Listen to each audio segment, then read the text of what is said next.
not doing changes on Sweeney Todd.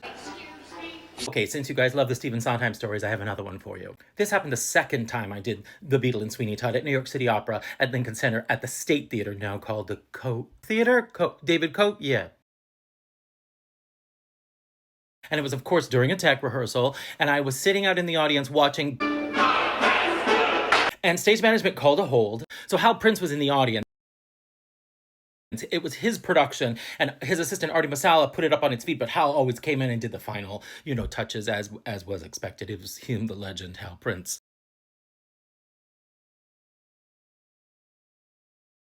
So there we are in the hold. I see Stephen run up on stage, walks center stage, and he starts talking to the conductor, George Manahan, and I can't really hear what he's saying. Stephen, sing to the customers. But again, I'm in the audience, so I'm trying to be nosy and find out what's happening. Then you hear the God mic turn on, and the voice of God himself, Hal Prince, says, Stephen, what are you doing?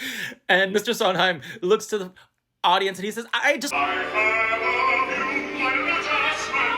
And Hal Prince says, no, Stephen, no, none of your New York Times crossword puzzles. We're not doing any changes on the show. Stephen tries to say something more, and Hal says, absolutely not. No, Stephen, no.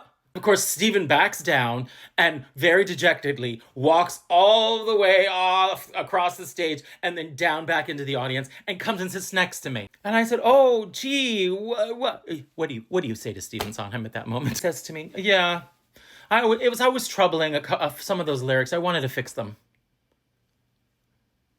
Some of those lyrics troubled him and he wanted to fix the masterpiece Sweeney Todd? What? It just goes to prove to you that we are all artistically our own worst enemies, and Stephen Sondheim was no exception. I'm recording this on March 22nd, which is the day Stephen Sondheim was born. It is also the birthday of Andrew Lloyd Webber. Not a crack about astrology.